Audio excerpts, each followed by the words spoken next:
Pagi datang perlahan bersama hujan tipis yang membasahi jendela besar rumah keluarga Qin. Langit, kota tampak kelabu dan dingin, seolah ikut menanggung ketegangan yang belum selesai sejak malam berdarah itu. Fang Suxu masih duduk di samping ranjang Zhou Chuan tanpa berpindah sedikit pun. Ia bahkan tidak sadar kapan dirinya tertidur sebentar dengan kepala bersandar di sisi tempat tidur sambil tetap menggenggam tangan pria itu. Rambut panjangnya sedikit berantakan, wajahnya pucat dan penuh sisa air mata. Malam tadi benar-benar menguras seluruh tenaga dan emosinya. Ketika perlahan membuka mata karena merasakan gerakan kecil di tangannya, Fang Suxu langsung tersadar dan buru-buru mengangkat kepala. Zhou Chuan sedang memandangnya dengan mata masih lelah dan sedikit kabur akibat obat. Wajah pria itu sangat pucat, tetapi kali ini kesadarannya sudah jauh lebih jelas dibanding sebelumnya. Untuk beberapa detik mereka hanya saling menatap. Dalam diam, tidak ada suara selain hujan lembut di luar jendela dan bunyi mesin monitor yang berdetak pelan di samping ranjang. Tatapan Zhou Chuan perlahan turun ke tangan mereka yang masih saling menggenggam. Sudut bibirnya bergerak sangat tipis seolah ingin tersenyum. "Kamu benar-benar tidak pergi," suaranya serak dan sangat lemah. Fang Suxu langsung menarik tangannya sedikit seperti baru tersadar apa yang sedang dilakukannya. Namun sebelum sempat melepaskan, Zhou Chuan justru menggenggam balik jemarinya perlahan. Tenaganya masih lemah, tetapi cukup untuk menghentikan Fang Suxu menarik diri sepenuhnya. "Jangan," bisiknya pelan sambil memejamkan mata menahan nyeri di tubuhnya. Hati Fang Suxu kembali terasa sesak. Ia memandang wajah pria itu cukup lama sebelum akhirnya berkata lirih, "Dokter bilang kamu harus banyak istirahat." Zhou Chuan membuka mata lagi, lalu menatapnya tanpa berkedip. "Aku takut ketika bangun nanti, kamu sudah pergi." Kalimat itu membuat Fang Suxu membeku sesaat. Zhou Chuan yang selama ini selalu dingin dan sulit ditebak, kini justru terlihat seperti seseorang yang benar-benar takut kehilangan. Fang Suxu perlahan menundukkan kepala menghindari tatapan pria itu. "Aku tidak kemana-mana," jawabnya pelan. Dan untuk pertama kalinya setelah sekian lama, jawaban itu membuat dada Zhou Chuan terasa sedikit tenang. Namun ketenangan singkat itu tidak bertahan lama. Beberapa menit kemudian salah satu pengawal keluarga Qin masuk dengan wajah serius sambil membawa sebuah amplop hitam. Begitu melihat amplop tersebut, tatapan Zhou Chuan langsung berubah tajam.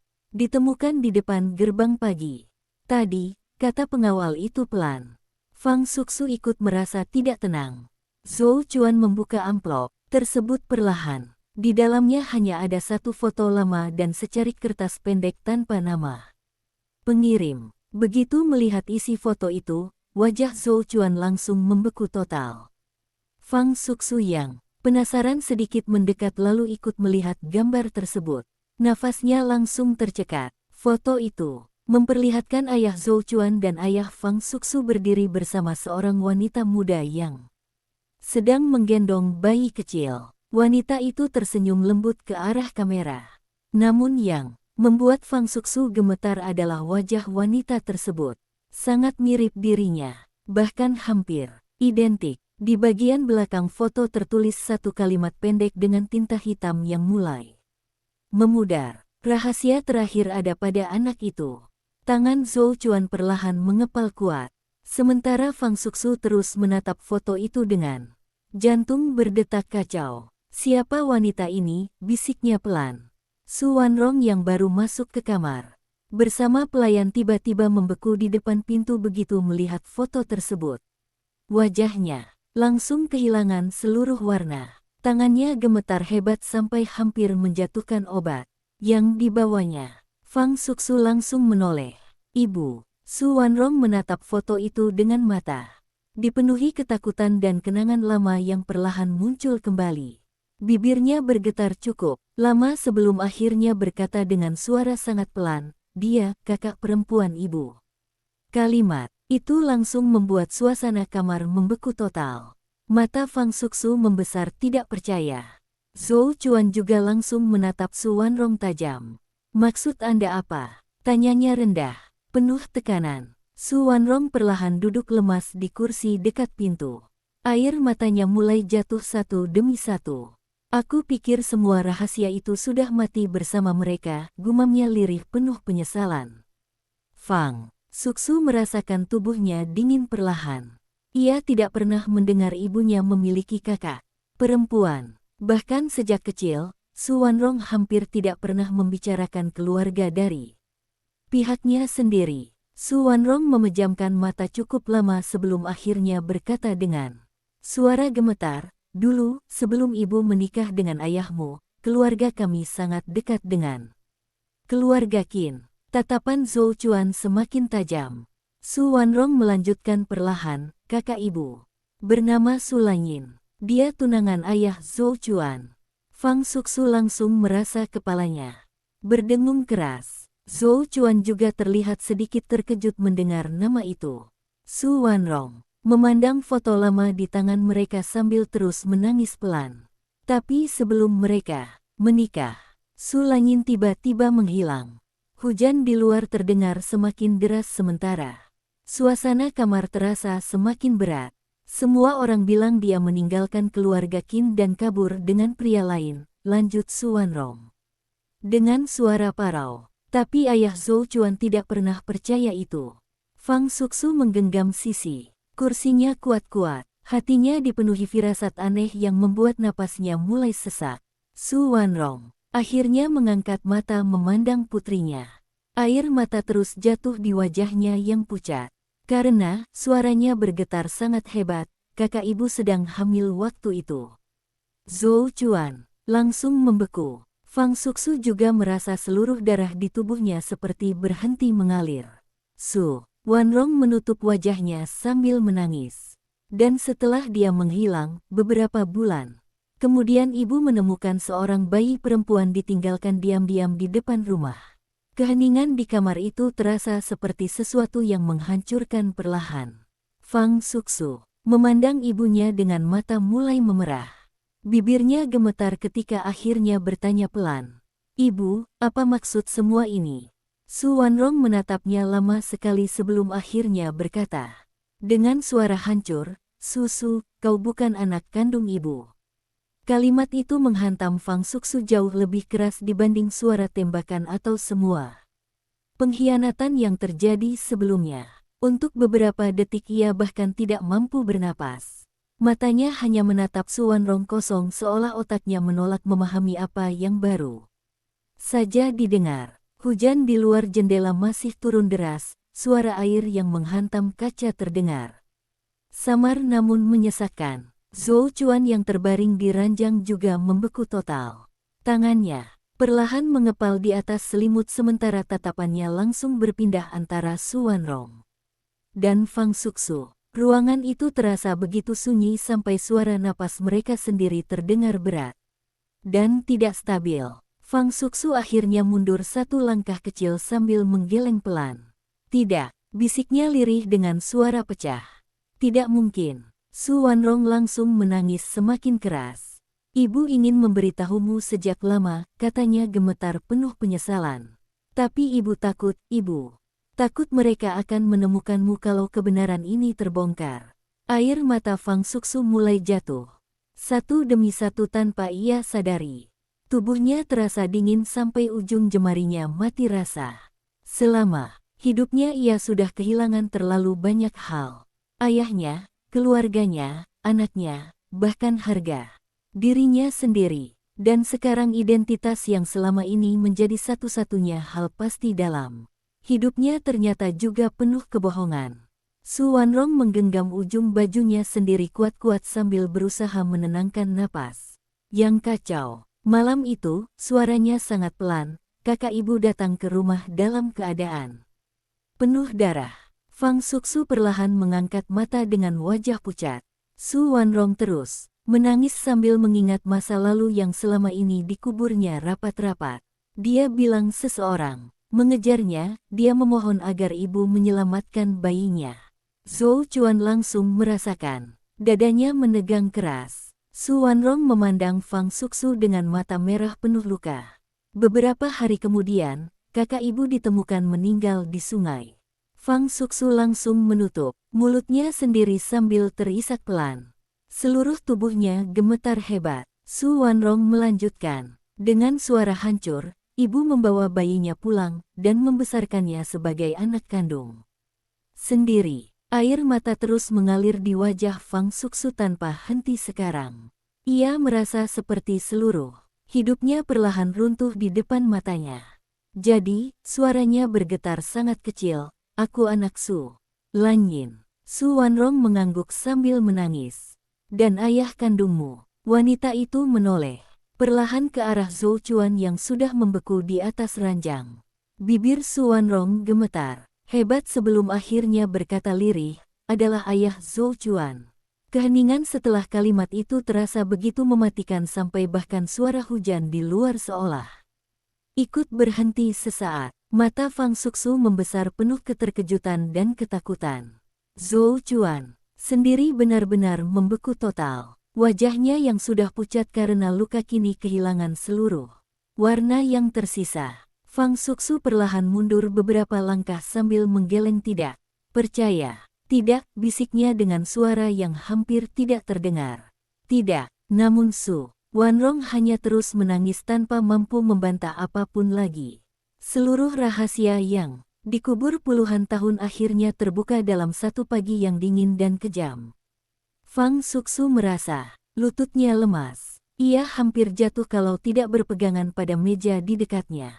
Kepalanya berdengung keras. Ayah Zhou Chuan, tunangan yang menghilang, bayi yang ditinggalkan, semua potongan aneh selama ini tiba-tiba menyatu menjadi sesuatu yang jauh lebih mengerikan dibanding yang pernah ia bayangkan. Tatapan Zhou Chuan perlahan jatuh ke foto lama di tangannya. Wanita di dalam foto itu memang sangat mirip Fang Suxu. Senyum lembut, mata yang tenang, bahkan bentuk wajah mereka hampir sama persis. Dulu ayahnya pernah mabuk dan tanpa sadar memanggil nama Su Lanyin ketika melihat Fang Suxu lewat di rumah keluarga Fang. Waktu itu Zhou Chuan tidak memahami apa artinya. Sekarang semuanya mulai terasa seperti mimpi buruk yang perlahan terbuka.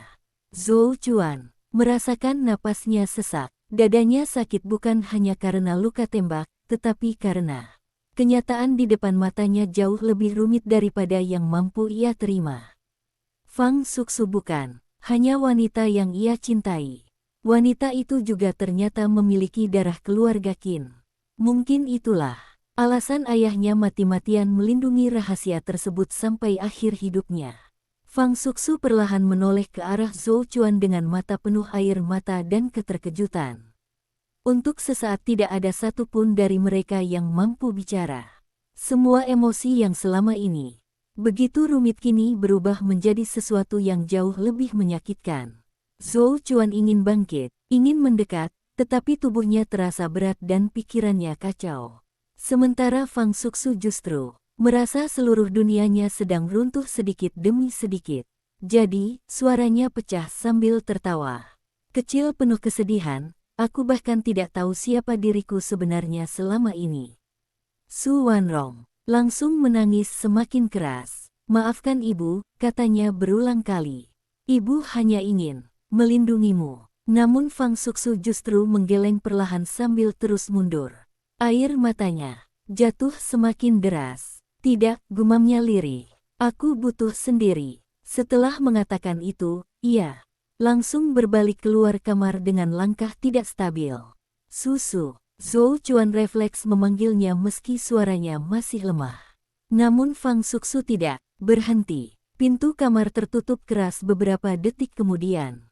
Su Wanrong menangis sambil menutupi wajahnya sendiri. Zhou Chuan memejamkan mata kuat-kuat sambil mencoba menenangkan napas yang kacau. Hatinya terasa seperti dipelintir. Semua rahasia ini bukan hanya menghancurkan Fang Suxu, tetapi juga dirinya. Namun di balik semua keterkejutan itu, satu hal perlahan mulai terasa semakin jelas di kepalanya. Jika Fang Suxu benar-benar anak kandung ayahnya, berarti seseorang sengaja memburu Su Lanyin dan bayi itu bertahun-tahun lalu. Dan orang yang paling mungkin mengetahui rahasia tersebut hanyalah Rong Jian.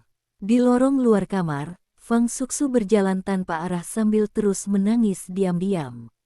Kepalanya penuh kekacauan sampai ia hampir tidak sadar kemana langkahnya membawa dirinya. Ia akhirnya berhenti di depan kamar Xiao Lang. Dari dalam, terdengar suara kecil anak itu yang baru bangun. Tidur sambil memanggilnya pelan, "Mama." Suara mungil itu langsung membuat air mata Fang Suxu jatuh semakin deras. Ia membuka pintu perlahan lalu melihat Xiao Lang duduk kecil di atas ranjang dengan mata masih sembab karena terlalu banyak menangis semalam. Begitu melihat Fang Suxu, anak itu langsung mengulurkan kedua tangan kecilnya. Fang Suxu berjalan mendekat lalu memeluk Xiao Lang erat seolah hanya itulah satu-satunya hal nyata yang masih tersisa dalam hidupnya sekarang. Xiao Lang mengusap air mata di pipinya kecil-kecil sambil memandangnya.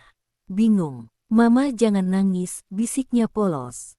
Kalimat sederhana itu justru membuat hati Fang Suxu semakin hancur. Ia memeluk anak itu semakin erat sambil menangis tanpa suara.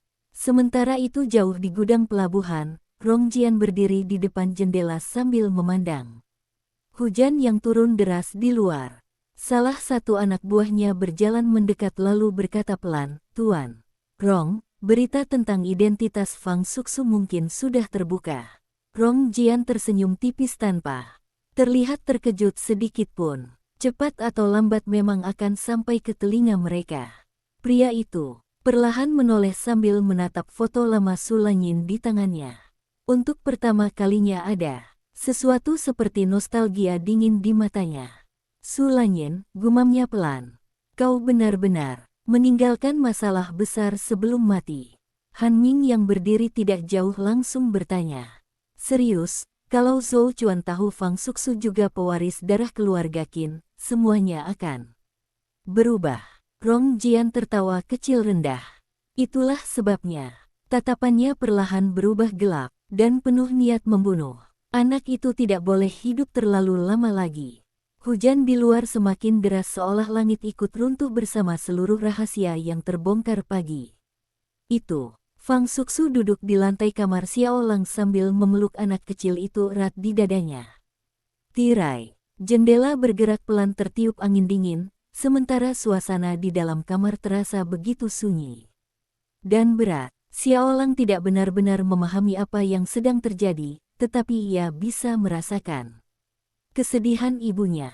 Anak itu terus menempel padanya sambil sesekali mengusap pipi Fang Suxu dengan tangan kecilnya. "Mama jangan sedih," bisiknya pelan dengan suara masih serak karena terlalu banyak menangis semalam. Fang Suxu langsung memejamkan mata kuat-kuat sambil mencium rambut anak itu perlahan. Dadanya terasa sakit sampai hampir tidak sanggup bernapas. Hidupnya selama ini ternyata dibangun di atas terlalu banyak rahasia. Ia bukan anak kandung Su Wanrong. Ayah kandungnya adalah ayah Zhou Chuan. Dan wanita yang melahirkannya dibunuh sebelum sempat melindunginya sendiri. Semua itu terasa begitu tidak nyata sampai Fang Suxu mulai meragukan seluruh hidupnya. Namun di tengah kekacauan itu, hanya Xiao Lang yang tetap terasa nyata di pelukannya. Tidak lama kemudian pintu kamar diketuk perlahan. Fang Suxu langsung menghapus air matanya. Buru-buru sebelum menjawab pelan. Su Wanrong masuk perlahan dengan wajah sangat pucat dan mata bengkak karena terlalu banyak menangis. Wanita itu tampak jauh lebih tua pagi ini. Ia berdiri beberapa langkah dari Fang Suxu seolah takut putrinya akan membencinya setelah semua rahasia terbuka. "Susu," suaranya gemetar penuh rasa bersalah. Fang Suxu tidak langsung menjawab. Ia hanya terus memeluk Xiao Lang sambil menunduk diam. Su Wanrong menahan napas sesaat sebelum akhirnya berkata lirih, "Ibu tahu ibu tidak pantas meminta maaf lagi, tapi selama ini ibu benar-benar mencintaimu sebagai anak sendiri." Air mata mulai jatuh lagi di wajah Fang Suxu. Ia tahu Su Wanrong tidak pernah memperlakukannya buruk. Bahkan ketika keluarga Fang menghina dan menindasnya bertahun-tahun, wanita itu tetap melindunginya sebisanya. Perlahan Fang Suxu mengangkat kepala, matanya merah dan penuh luka. "Kenapa ibu tidak pernah bilang?" tanyanya, lirih. Su Wanrong langsung menutup wajahnya sambil menangis. "Karena ibu takut," katanya. "Parau, setelah kakak ibu meninggal, ada orang-orang yang terus mencari bayinya. Ayah Zhou Chuan diam-diam membantu menyembunyikanmu. Bahkan dia yang menyuruh ibu pindah dan mengganti semua dokumen identitasmu." Fang Suxu langsung membeku mendengar itu. Semua potongan aneh di masa lalu mulai terasa semakin jelas sekarang.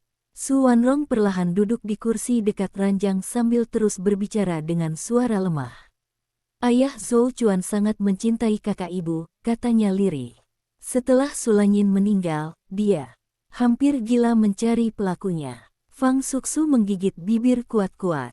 "Apa dia tahu aku anaknya?" tanyanya pelan. Su Wanrong mengangguk perlahan sambil menangis lagi. Dia tahu sejak awal. Fang Suxu langsung merasa dadanya sesak. Jadi pria yang selama ini ia panggil Paman Qin diam selalu tahu dirinya adalah putri kandungnya sendiri. Su Wanrong melanjutkan dengan suara semakin pelan, "Tapi waktu itu keadaan terlalu berbahaya. Banyak orang mengincar proyek besar. Keluarga Qin. Kalau mereka tahu kau masih hidup, mereka pasti akan membunuhmu." Fang Suxu menunduk memandang Xiaolang yang kini tertidur lagi di pelukannya setelah kelelahan menangis. Air matanya jatuh perlahan ke rambut anak itu. Ia tiba-tiba memahami perasaan ibunya sekarang. Jika suatu hari Xiaolang berada dalam bahaya, mungkin ia juga akan rela menyembunyikan seluruh dunia demi melindunginya. Di kamar lain, Zhou Chuan masih duduk diam di atas ranjang dengan wajah dingin dan pucat. Luka di tubuhnya terus berdenyut sakit, tetapi rasa sakit itu sama sekali tidak sebanding dengan kekacauan. Di pikirannya, foto Sulanyin masih berada di tangannya. Semakin lama ia melihat wajah wanita itu, semakin jelas kemiripannya dengan Fang Suxu. Bahkan sorot mata mereka hampir sama persis. Zhou Chuan perlahan memejamkan mata sambil mengingat kembali masa kecilnya. Dulu ayahnya selalu memperlakukan Fang Suxu dengan sangat berbeda dibanding orang lain. Pria itu sering diam-diam memperhatikan Fang Suxu ketika keluarga Fang datang berkunjung. Bahkan beberapa kali ayahnya membela Fang Suxu secara terang-terangan saat wanita itu diperlakukan buruk. Waktu itu Zhou Chuan hanya mengira ayahnya iba pada gadis malang itu. Sekarang ia baru sadar semua perhatian itu berasal dari cinta seorang ayah kandung yang tidak bisa mengakuinya. Zhou Chuan merasakan dadanya dipenuhi emosi yang sulit dijelaskan. Fang Suxu ternyata bukan hanya wanita yang ia cintai. Ia juga bagian dari keluarga Qin sejak awal. Dan semua tragedi ini mungkin memang berputar di sekitar keberadaan wanita itu sejak bertahun-tahun lalu. Pintu kamar terbuka pelan dan salah satu pengawal masuk dengan ekspresi serius. "Tuan Qin," katanya rendah, "kami menemukan sesuatu tentang Sulanyin." Tatapan Zhou Chuan langsung berubah tajam. Pengawal itu menyerahkan sebuah dokumen lama yang ditemukan dari salah satu gudang arsip keluarga Qin setelah kebakaran semalam. Zhou Chuan membuka dokumen tersebut. Perlahan, di dalamnya terdapat laporan penyelidikan pribadi milik ayahnya tentang kematian Su Lanyin. Semakin lama membaca, wajah Zhou Chuan semakin gelap. Su Lanyin ternyata tidak pernah meninggalkan keluarga Qin secara sukarela. Wanita itu diculik ketika mencoba melarikan diri setelah menemukan penggelapan dana proyek dan keterlibatan Rong Jian serta Han Ming. Bahkan dalam laporan tersebut tertulis bahwa Su Lanyin sempat melahirkan dalam persembunyian sebelum akhirnya dibunuh beberapa hari kemudian. Zhou Chuan mengepalkan dokumen itu kuat-kuat sampai tangannya gemetar. "Binatang," desisnya penuh kebencian. Namun yang paling membuatnya membeku adalah kalimat terakhir dalam laporan ayahnya. "Jika sesuatu terjadi padaku, lindungi anak itu apapun yang terjadi. Rong Jian tidak akan pernah membiarkannya hidup." Napas Zhou Chuan langsung terasa berat. Semua yang dilakukan Rong Jian selama ini ternyata bukan sekadar demi uang atau kekuasaan. Pria itu memang memburu Fang Suxu sejak dia masih bayi. Dan sekarang setelah identitasnya mulai terbuka, nyawa Fang Suxu serta Xiao Lang berada dalam bahaya jauh lebih besar dibanding sebelumnya. Tiba-tiba suara alarm keamanan rumah berbunyi keras memecah keheningan. Seluruh rumah, keluarga Qin langsung tegang kembali. Salah satu pengawal buru-buru masuk dengan wajah panik. Tuan Qin, sistem keamanan mendeteksi bahan peledak di area garasi bawah tanah. Zhou Chuan langsung berdiri terlalu cepat sampai luka di tubuhnya terasa seperti robek lagi. Wajahnya berubah, dingin mengerikan. Evakuasi semua orang sekarang, bentaknya keras. Pengawal itu segera berlari keluar. Zhou Chuan sendiri langsung keluar kamar tanpa memedulikan darah yang mulai merembes. Lagi dari balik perbannya, di kamar Xiao Lang, Fang Suxu baru saja berdiri ketika alarm itu berbunyi. Jantungnya langsung berdetak kacau. Su Wanrong juga terlihat panik. Beberapa detik kemudian Zhou Chuan muncul di depan pintu dengan wajah pucat namun penuh ketegasan. Kita harus pergi sekarang, katanya. Cepat sambil berjalan mendekat, Fang Suxu langsung memeluk Xiao Lang erat. Apa yang terjadi? Zhou Chuan menatapnya dalam-dalam. Rong Jian tidak akan berhenti sampai dia mendapatkanmu. Sebelum Fang Suxu sempat menjawab, suara ledakan besar tiba-tiba mengguncang seluruh rumah keluarga Qin. Dinding bergetar keras, kaca-kaca pecah, dan lampu langsung padam seketika. Fang Suxu menjerit kecil sambil melindungi Xiao Lang dalam pelukannya. Asap mulai masuk dari lorong luar bersama suara teriakan para pelayan yang panik.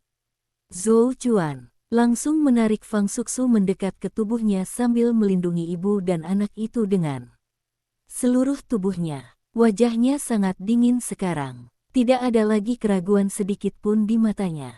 Rong Jian benar-benar sudah memulai perang terakhir. Ledakan besar itu mengguncang seluruh bangunan keluarga Qin sampai lantai di bawah kaki mereka terasa bergeser. Asap hitam langsung memenuhi lorong bersama suara alarm darurat dan jeritan panik para pelayan. Fang Suxu refleks memeluk kepala Xiao Lang erat ke dadanya sambil menahan tubuh anak itu di bawah pelukan Zhou Chuan. Pecahan kaca berjatuhan di sekitar mereka sementara lampu di langit-langit berkedip tidak stabil sebelum akhirnya mati total. Hanya cahaya merah darurat yang kembali menyala samar di ujung lorong, membuat suasana terlihat seperti neraka yang runtuh. Perlahan, Zhou Chuan berdiri di depan Fang Suxu dengan satu tangan melindungi kepalanya. Sementara tangan lain menekan luka di tubuhnya yang kembali berdarah akibat guncangan tadi. Wajah pria itu semakin pucat, tetapi matanya justru terlihat semakin dingin dan tajam. Kita keluar, lewat jalur belakang, katanya cepat kepada para pengawal yang mulai berdatangan. Suara ledakan kedua terdengar lebih jauh dari arah garasi bawah tanah dan seluruh rumah kembali bergetar keras. Rong Jian jelas tidak lagi bermain-main. Ia benar-benar ingin menghancurkan semuanya sekaligus. Malam ini, para pengawal segera membentuk lingkaran perlindungan di sekitar Zhou Chuan, Fang Suxu, Su Wanrong, dan Xiao Lang. Mereka bergerak cepat melewati lorong yang dipenuhi asap tebal. Beberapa pelayan menangis ketakutan sambil berlari mencari jalan keluar. Aroma bahan peledak dan kabel terbakar memenuhi udara sampai membuat napas terasa sesak. Fang Suxu terus memeluk Xiao Lang erat sambil menahan batuk kecil akibat asap. Anak itu menangis ketakutan dan terus menempel di lehernya sambil memanggil, "Mama," berulang kali dengan suara gemetar. Hati Fang Suxu terasa seperti diremas. Ia tidak peduli lagi tentang identitas dirinya atau semua rahasia keluarga Qin sekarang. Yang ada di pikirannya hanya satu hal. Ia harus membawa Xiao Lang selamat keluar dari tempat ini. Namun baru beberapa langkah mereka bergerak, suara tembakan kembali terdengar dari ujung lorong. Para pengawal langsung membalas tembakan dan suasana berubah kacau lagi. Salah satu Pria bersenjata muncul dari balik asap sambil menembak membabi buta ke arah mereka. Zhou Chuan langsung menarik Fang Suxu dan Xiao Lang ke belakang tubuhnya sambil berteriak kepada pengawal untuk membawa mereka pergi lebih dulu. Tidak, Fang Suxu langsung menggenggam lengan pria itu panik. Kamu ikut denganku. Tetapi Zhou Chuan menatapnya sangat dalam selama sepersekian detik. Dalam tatapan itu ada ketakutan, rasa bersalah, dan sesuatu yang jauh lebih dalam dari sekadar cinta. Aku tidak akan membiarkan siapapun menyentuh kalian lagi, katanya. Pelan namun tegas. Sebelum Fang Suxu sempat menjawab, Zhou Chuan sudah berbalik dan mengambil pistol dari tangan salah satu pengawal lalu maju ke arah lorong penuh asap bersama beberapa orang lainnya.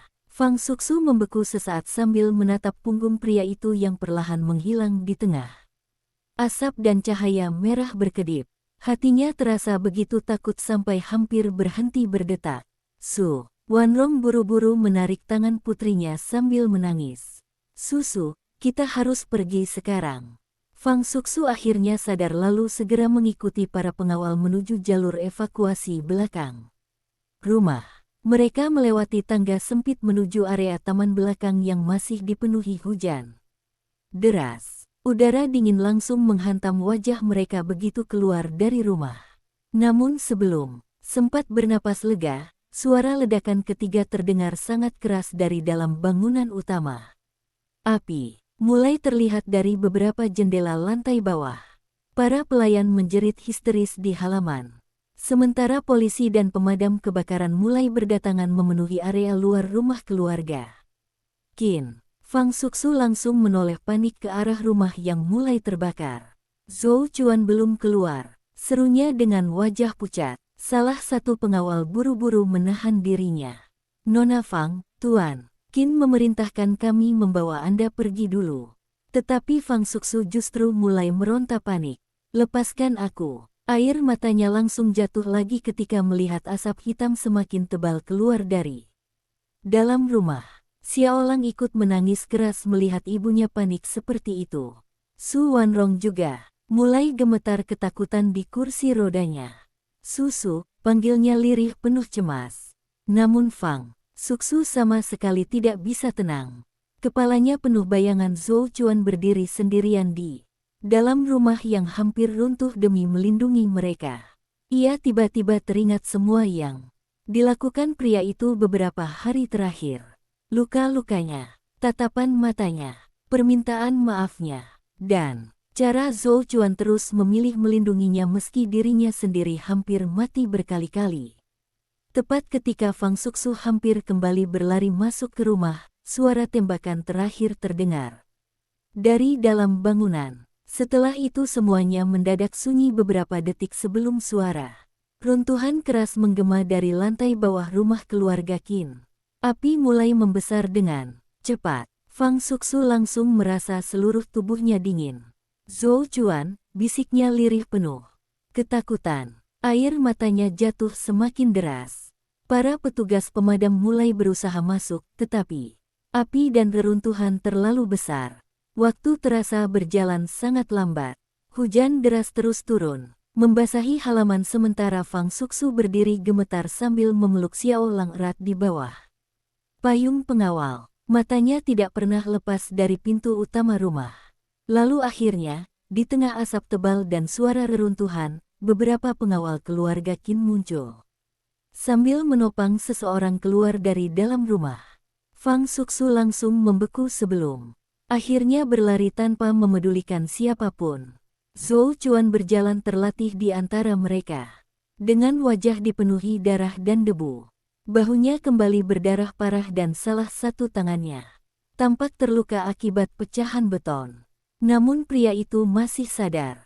Begitu melihat Fang Suxu berlari ke arahnya sambil menangis, tatapan dingin di matanya perlahan runtuh. Fang Suxu langsung memeluknya erat tanpa peduli darah dan hujan yang membasahi mereka berdua. Seluruh tubuhnya gemetar hebat. Kamu gila, tangisnya pecah di dada pria itu. Kenapa kamu selalu meninggalkanku di belakang seperti ini?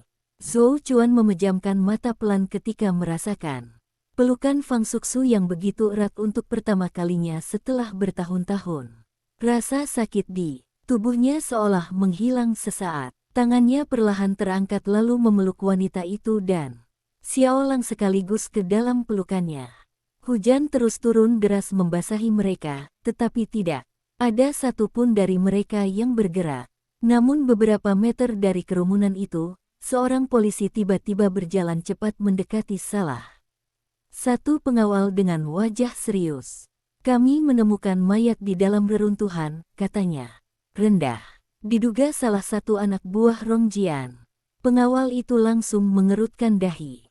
Dan Rong Jian sendiri. Polisi tersebut terdiam beberapa detik sebelum menjawab pelan, tidak ditemukan. Tatapan pengawal keluarga Qin langsung berubah gelap. Di tengah hujan dan kekacauan itu, semua orang perlahan mulai sadar bahwa perang ini masih jauh dari selesai. Dan seseorang seperti Rong Jian tidak mungkin menghilang begitu saja tanpa meninggalkan sesuatu yang jauh lebih besar di belakangnya. Hujan belum berhenti bahkan ketika fajar berikutnya mulai muncul samar di balik langit kota yang kelabu. Rumah keluarga Qin kini hanya tersisa sebagian bangunan yang masih berdiri di tengah asap tipis dan puing-puing basah. Polisi, ambulans, dan mobil pemadam masih memenuhi area sekitar sejak malam tadi. Namun bagi Fang Suxu, semua keributan itu terasa begitu jauh dan samar. Ia duduk diam di dalam ambulans sambil memegang tangan Zhou Chuan yang kembali mendapat perawatan darurat akibat luka-lukanya yang semakin parah setelah ledakan.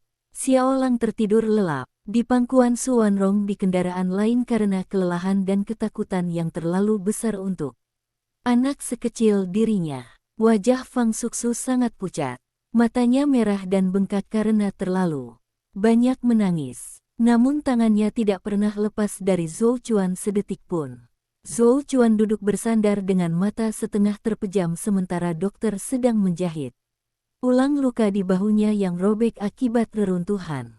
Bahkan dalam kondisi seperti itu, tatapannya masih terus tertuju pada Fang Suxu seolah memastikan wanita itu benar-benar ada di dekatnya.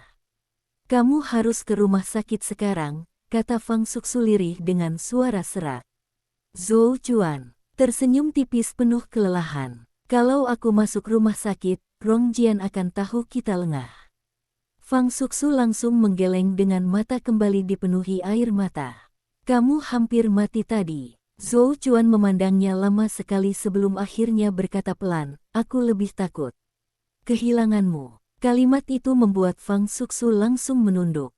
Hatinya terasa kacau. Ia sudah terlalu lelah untuk terus menyangkal apa yang masih ia rasakan terhadap pria itu.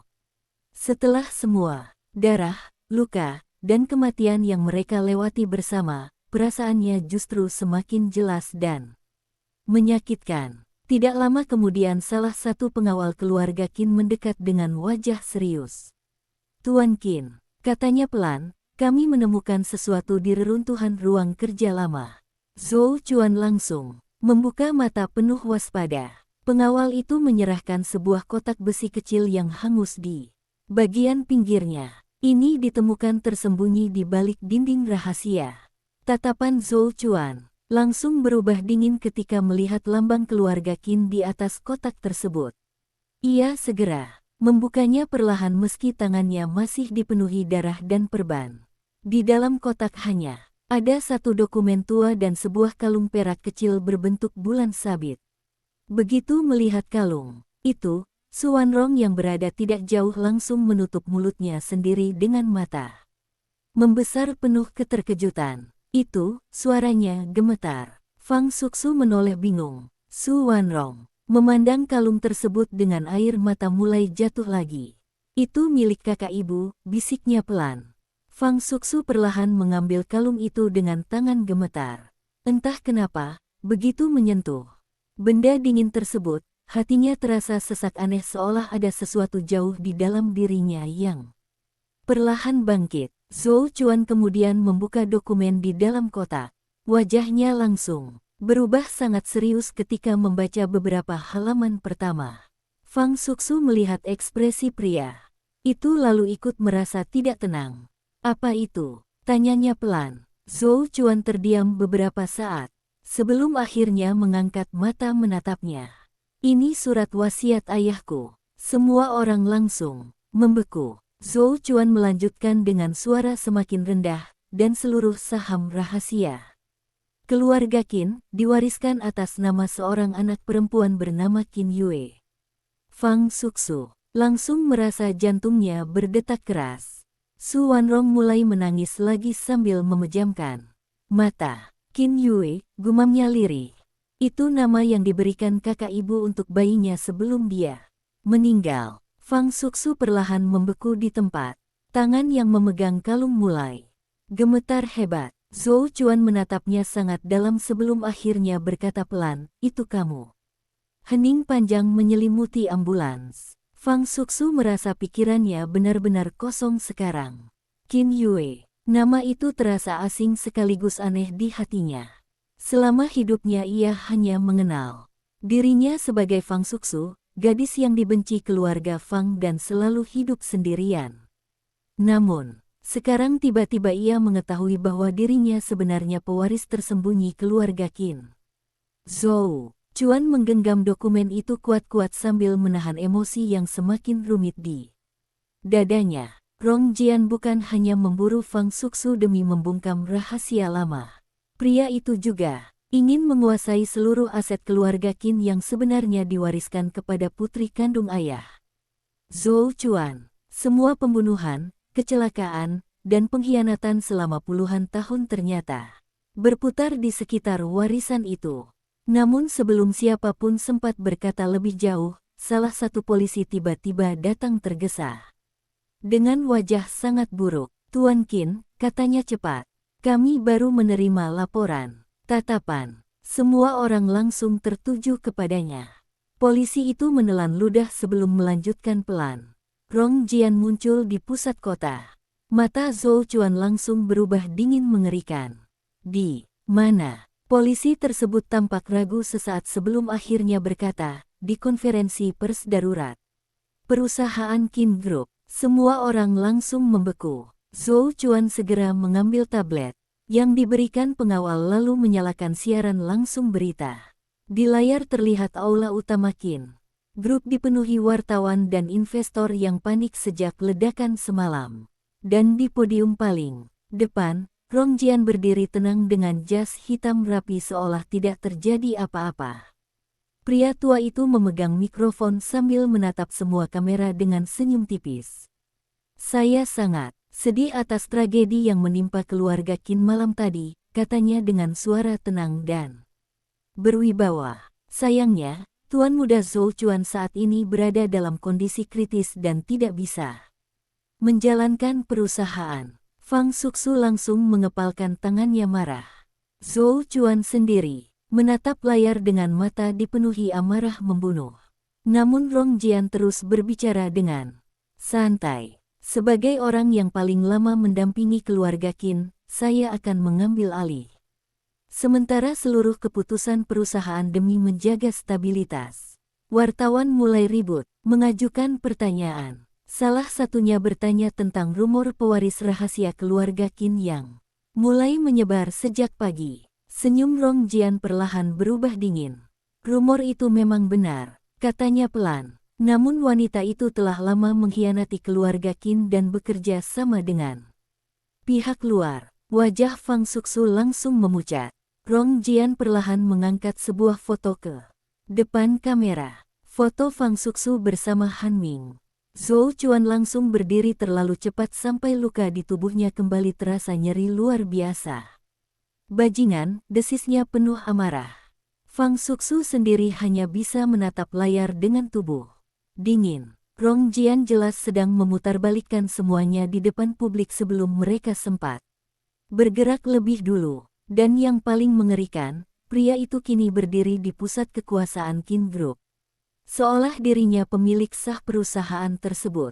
Rong Jian menatap kamera cukup lama sebelum akhirnya berkata perlahan dengan senyum tipis penuh ancaman, "Dan jika Qin Yue masih hidup di Suatu tempat, saya harap dia cukup pintar untuk tidak muncul. Kalimat itu membuat seluruh tubuh Fang Suxu membeku, karena untuk pertama kalinya, Rong Jian mengumumkan keberadaannya ke seluruh dunia. Suasana di dalam ambulans langsung terasa mencekik setelah siaran Rong Jian berakhir. Wajah Fang Suxu pucat seperti kehilangan seluruh darahnya. Tangannya yang memegang kalung bulan sabit terus gemetar pelan sementara pikirannya kacau oleh terlalu banyak kenyataan yang menghantam hidupnya dalam waktu bersamaan. Qin Yue, nama itu kini diumumkan ke seluruh publik sebagai pewaris rahasia keluarga Qin, dan Rong Jian dengan sengaja membuat seluruh dunia memburunya. Zhou Chuan berdiri di depan layar tablet dengan dada naik turun penuh amarah. Luka di tubuhnya kembali berdarah samar karena gerakan mendadak tadi, tetapi pria itu sama sekali tidak memedulikannya. Tatapannya begitu dingin sampai seluruh udara di sekeliling terasa membeku. Para pengawal keluarga Qin di dekatnya bahkan tidak berani bicara sembarangan. Mereka semua tahu satu hal sekarang. Rong Jian sudah secara resmi memulai perebutan kekuasaan di depan publik. Fang Suxu perlahan mengangkat kepala menatap Zhou Chuan. Dia sengaja memancingku keluar, bisiknya lirih. Zhou Chuan langsung menoleh. Tatapan mereka bertemu cukup lama. Dalam mata Fang Suxu ada ketakutan yang selama ini tidak pernah benar-benar ia tunjukkan. Selama bertahun-tahun ia hidup sebagai gadis yang selalu disingkirkan dan dihina. Tetapi sekarang tiba-tiba seluruh kota mungkin sedang mencarinya sebagai pewaris keluarga Qin. Itu bukan keberuntungan, itu hukuman mati. Rong Jian tidak akan berhenti sebelum memastikan dirinya benar-benar menghilang dari dunia ini. Zhou Chuan berjalan mendekat lalu berlutut di depannya meski dokter langsung memprotes karena kondisinya belum stabil. Namun pria itu sama sekali tidak peduli. Tangannya perlahan menggenggam kedua tangan Fang Suxu yang dingin. "Dengarkan aku," katanya rendah, namun sangat serius. "Mulai sekarang jangan percaya siapapun selain orang-orang yang ada di sini." Fang Suxu memandangnya dengan mata memerah. "Termasuk polisi?" tanyanya lirih. Zhou Chuan terdiam sesaat sebelum akhirnya mengangguk perlahan. Kalau Rong Jian bisa bersembunyi selama puluhan tahun di keluarga Qin, dia pasti juga punya orang di luar. Su Wanrong langsung memejamkan mata penuh kelelahan. Semua ini jauh lebih besar daripada yang pernah ia bayangkan ketika memutuskan menyembunyikan Fang Suxu dulu. Ia pikir jika putrinya hidup sebagai orang biasa, semua bahaya akan berlalu perlahan. Namun ternyata, keberadaan Fang Suxu tetap diburu bahkan setelah puluhan tahun. Dan sekarang ketika identitas aslinya terbuka, tidak ada jalan kembali lagi. Xiao Lang yang masih tertidur di pangkuannya tiba-tiba bergerak kecil lalu membuka mata perlahan. Anak itu langsung menangis pelan begitu melihat wajah Fang Suxu penuh air mata. "Mama," gumamnya sambil mengulurkan tangan kecilnya. Fang Suxu buru-buru memeluk anak itu erat. Saat merasakan tubuh kecil Xiao Lang di pelukannya, ia akhirnya sedikit sadar bahwa dirinya tidak punya hak untuk runtuh sekarang. Tidak peduli siapa dirinya, sebenarnya, ia tetap ibu Xiao Lang. Dan ia tidak akan membiarkan siapapun mengambil anak itu lagi. Sementara itu di pusat Qin Group, Rong Jian berdiri tenang di depan seluruh media dengan aura dingin penuh kendali. Tidak ada sedikit pun tanda bahwa pria tua itu baru saja terlibat dalam penyerangan dan ledakan berdarah semalam. Justru sekarang ia terlihat seperti penyelamat. Perusahaan yang berusaha menenangkan situasi. Para investor mulai berdatangan ke aula utama. Sementara layar besar di belakang podium menampilkan grafik saham Qin Group yang terus jatuh. Sejak pagi, Rong Jian memandang semuanya dengan tenang seolah kekacauan itu sudah ia perhitungkan sejak awal. Di sisi ruangan, Han Ming berdiri sambil memperhatikan berita terbaru di ponselnya. "Orang-orang mulai mencari Qin Yue," katanya pelan. Rong Jian tersenyum tipis. "Bagus." Han Ming menatapnya sekilas. Kalau Zhou Chuan muncul sekarang, dia masih bisa mengambil alih. keadaan. Rong Jian tertawa kecil rendah. Dia tidak akan sempat. Tepat setelah mengatakan itu, salah satu asistennya buru-buru mendekat sambil membisikkan sesuatu di telinganya. Tatapan Rong Jian perlahan berubah lebih dingin. Sudah ditemukan? Tanyanya pelan. Asisten tersebut mengangguk. Lokasi ambulans keluarga Qin terlacak. Senyum tipis kembali muncul di wajah Rong Jian. Kalau begitu, katanya perlahan sambil menatap hujan deras di luar jendela gedung Qin Group. Akhiri semuanya hari ini. Di jalan raya menuju rumah sakit rahasia milik keluarga Qin, konvoi ambulans dan mobil pengawal bergerak cepat di tengah hujan lebat. Jalanan kota tampak kabur tertutup air hujan dan lampu kendaraan. Fang Suxu duduk diam sambil memeluk Xiao Lang erat sementara Zhou Chuan terus menerima laporan dari para pengawal melalui alat komunikasi. Wajah pria itu semakin dingin setiap detik. Rong Jian bukan hanya merebut Qin Group. Pria itu juga mulai membersihkan semua orang yang mungkin berpihak pada Zhou Chuan. Beberapa cabang perusahaan keluarga Qin dilaporkan diserang kelompok tak dikenal pagi ini. Bahkan 2 direktur lama yang setia pada ayah Zhou Chuan tiba-tiba menghilang tanpa jejak. Ini bukan lagi sekadar perebutan warisan. Ini perang penuh. Tiba-tiba salah satu pengawal di kursi depan langsung menegang. Tuan Qin, katanya cepat. Ada kendaraan mengikuti kita sejak 3 persimpangan lalu. Tatapan Zhou Chuan langsung berubah tajam. Ia segera melihat layar pemantau kecil di dashboard. 2 mobil hitam tampak bergerak stabil di belakang konvoi mereka meski hujan sangat deras. Fang Suxu langsung merasa jantungnya berdetak lebih cepat. Zhou Chuan segera memberi perintah dingin kepada seluruh pengawal. Ubah rute sekarang. Sopir langsung membelokkan ambulans ke jalan alternatif yang lebih sempit. Namun, kedua mobil di belakang justru mempercepat laju mereka. Suasana di dalam ambulans langsung berubah tegang. Xiao Lang mulai menangis kecil karena merasakan ketakutan orang-orang di sekitarnya. Fang Suxu memeluk anak itu semakin erat sambil menahan napas. Beberapa detik kemudian suara benturan keras tiba-tiba menghantam bagian belakang ambulans. Su Wanrong menjerit kecil sementara tubuh semua orang terdorong ke depan. Mobil hitam di belakang sengaja menabrak mereka. Pegangan, teriak sopir panik. Benturan kedua datang lebih keras. Salah satu pengawal langsung membuka pintu samping dan mulai membalas tembakan ke arah kendaraan penyerang. Suara peluru bercampur hujan memenuhi jalan sempit itu. Fang Suxu langsung memeluk kepala Xiao Lang sambil menahan tubuh anak itu di bawahnya. Zhou Chuan bergerak cepat meski tubuhnya masih terluka. Ia menarik Fang Suxu dan Xiao Lang ke sudut paling aman ambulans sambil melindungi mereka dengan tubuhnya sendiri lagi.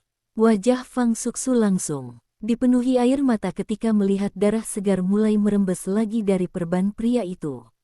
Berhenti, bergerak, tangisnya panik. Namun Zhou Chuan justru menatap keluar dengan mata dingin penuh niat membunuh. Tiba-tiba suara tembakan keras menghancurkan kaca depan ambulans. Sopir langsung kehilangan kendali sesaat. Kendaraan besar itu tergelincir di jalan basah lalu menghantam pagar pembatas. Dengan suara mengerikan, seluruh tubuh Fang Suxu terlempar ke samping sambil tetap memeluk Xiao Lang mati-matian. Ambulans hampir terbalik sebelum akhirnya berhenti miring di tengah hujan deras. Asap mulai keluar dari bagian depan kendaraan. Para pengawal buru-buru membuka pintu sambil berteriak menyuruh semua orang keluar cepat sebelum mobil meledak. Zhou Chuan langsung menarik Fang Suxu keluar terlebih dahulu. Hujan dingin menghantam wajah mereka keras. Jalan sempit itu kini dipenuhi suara tembakan dan cahaya lampu mobil hitam yang mengepung dari berbagai arah.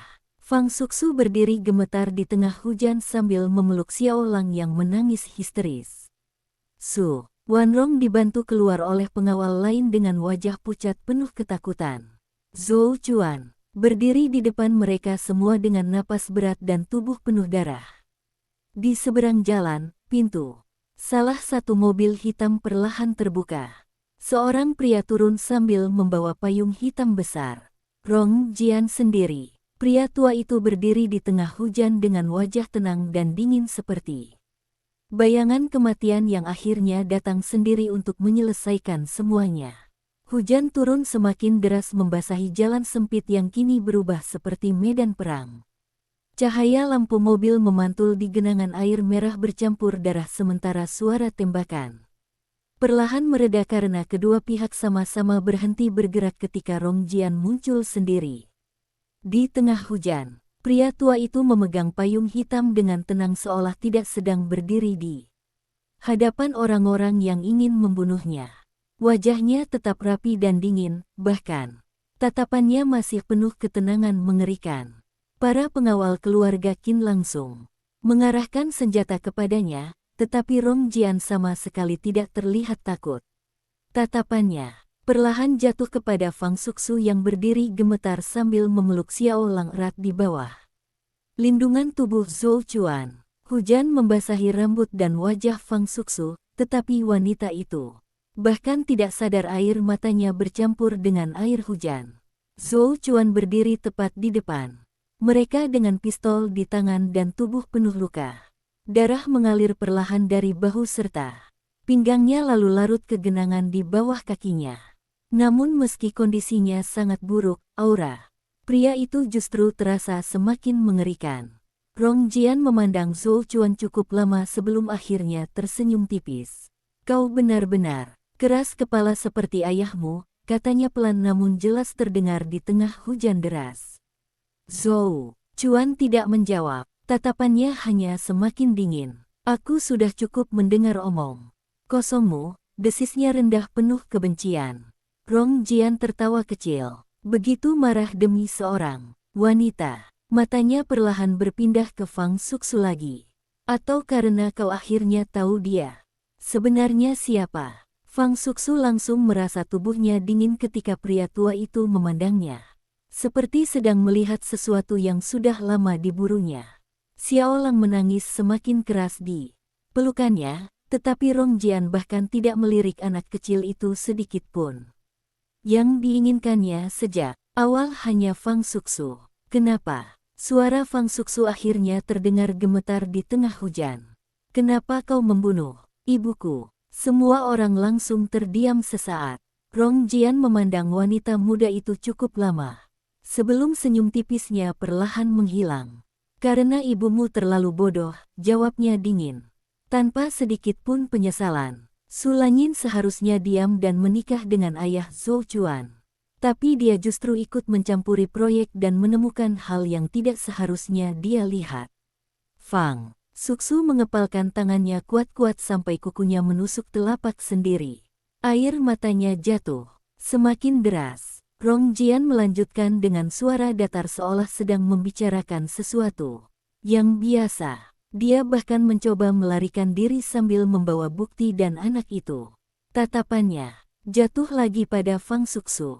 Kau, Zhou Chuan langsung mengangkat pistol lebih tinggi dengan mata dipenuhi amarah membunuh. Aku akan mengakhiri semua ini malam ini, katanya dingin. Namun, Rong Jian justru tertawa rendah. Kau pikir masih punya kesempatan. Tepat setelah mengatakan itu, lampu dari 4 mobil lain tiba-tiba menyala dari ujung jalan. Puluhan pria bersenjata turun, perlahan mengepung seluruh area. Para pengawal keluarga Qin langsung menegang. Jumlah mereka kalah jauh.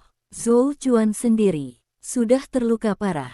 Fang Suxu mulai merasa napasnya sesak ketika melihat begitu banyak moncong senjata mengarah ke mereka. Su Wanrong yang duduk di kursi roda tampak gemetar hebat sambil memeluk Xiao Lang yang kini menangis histeris. Rong Jian melangkah maju satu langkah di tengah hujan. Serahkan Qin Yue padaku, katanya tenang. Dan aku akan membiarkan kalian semua hidup. Fang Suxu langsung memucat. Zhou Chuan tanpa ragu berdiri lebih depan menutupi tubuhnya. Mimpi, jawabnya dingin. Rong Jian menghela napas kecil seolah kecewa. Aku sebenarnya cukup menyukaimu, Zhou Chuan. Matanya perlahan berubah lebih gelap. Sayangnya, kau memilih jalan yang sama seperti ayahmu. Begitu kalimat itu selesai, salah satu pria bersenjata langsung mengokang senjatanya. Situasi berubah begitu tegang sampai udara terasa membeku. Fang Suxu bisa mendengar detak jantungnya sendiri bercampur suara hujan yang menghantam jalan. Ia tahu kalau baku tembak dimulai sekarang, mereka mungkin tidak akan selamat. Zhou Chuan terluka, Xiao Lang masih kecil, dan Rong Jian jelas datang untuk menghabisi semuanya malam ini. Fang Suxu perlahan memejamkan mata sesaat. Dalam hidupnya, ia selalu lari dan bersembunyi. Dari keluarga Fang, dari hinaan, dari kebenaran tentang dirinya sendiri. Namun sekarang untuk pertama kalinya ia merasa tidak bisa terus hidup seperti itu lagi. Perlahan ia mengangkat kepala lalu melangkah keluar dari belakang tubuh Zhou Chuan. Susu, Zhou Chuan langsung menoleh tajam. Namun Fang Suxu justru memandang Rong Jian lurus-lurus meski tubuhnya masih gemetar. Kalau aku ikut denganmu, katanya pelan namun jelas, lepaskan mereka. Mata Rong Jian langsung menyipit tipis. Penuh minat. Tidak, suara Zhou Chuan terdengar jauh lebih dingin dibanding hujan malam itu. Ia langsung menarik Fang Suxu kembali ke belakang tubuhnya dengan keras. Jangan bicara omong kosong. Fang Suxu menatap pria itu dengan mata penuh air mata. Kalau terus begini semua orang akan mati. Zhou Chuan menggenggam lengannya erat sambil menatapnya sangat dalam. Aku tidak akan menyerahkanmu. Fang Suxu bisa melihat ketakutan nyata di mata pria itu sekarang. Bukan takut kehilangan perang atau perusahaan, tetapi takut kehilangan dirinya. Hatinya terasa begitu sakit sampai sulit bernapas. Rong Jian memandang mereka berdua beberapa saat sebelum tertawa. Kecil, menarik, katanya lirih. Kalian benar-benar mirip ayah dan ibumu dulu. Kalimat itu langsung membuat wajah Zhou Chuan berubah semakin dingin. Namun sebelum siapapun bergerak lebih jauh, suara mesin kendaraan berat tiba-tiba terdengar dari ujung jalan lain. Semua orang refleks menoleh. Beberapa mobil hitam besar dengan lambang militer khusus meluncur cepat membelah hujan. Rong Jian langsung menyipitkan mata tajam. Pintu kendaraan pertama terbuka dan seorang pria tua berambut putih turun perlahan sambil membawa tongkat hitam. Meski usianya sudah lanjut, aura yang keluar dari dirinya langsung membuat seluruh suasana berubah. Para pengawal keluarga Qin membelalak kaget. Bahkan Zhou Chuan sendiri terlihat sedikit terkejut. Kakek, gumamnya pelan. Pria tua itu adalah Qin Sheng, pendiri asli keluarga Qin dan orang yang selama ini dikabarkan sakit keras di luar negeri. Selama bertahun-tahun ia tidak pernah muncul di publik, sampai banyak orang mengira dirinya sudah tidak mampu mengurus keluarga Qin lagi. Namun malam ini, ia berdiri sendiri di tengah hujan dengan mata tajam penuh wibawa. Tatapannya langsung jatuh kepada Rong Jian. Sudah cukup lama kau bermain-main dengan keluargaku, katanya rendah namun penuh tekanan. Untuk pertama kalinya ekspresi Rong Jian berubah sedikit buruk. Qin Sheng perlahan menoleh ke arah Fang Suxu yang masih berdiri di samping Zhou Chuan sambil memeluk Xiao Lang. Mata tua pria itu langsung bergetar samar ketika melihat wajah wanita tersebut. Ada bayangan sulangin yang begitu jelas di sana. Hujan terus turun deras ketika Qin Sheng akhirnya berkata pelan dengan suara berat penuh penyesalan, akhirnya cucuku pulang juga. Hujan deras masih mengguyur jalan sempit itu ketika semua orang membeku mendengar suara Qin Sheng. Bahkan suara air yang menghantam aspal terasa jauh lebih pelan dibanding ketegangan yang memenuhi udara. Fang Suxu berdiri diam sambil memeluk Xiao Lang erat, tubuhnya gemetar bukan hanya karena dingin tetapi karena kalimat yang baru saja diucapkan pria tua itu. Cucuku, kata itu terasa begitu asing sekaligus menghantam bagian terdalam hatinya.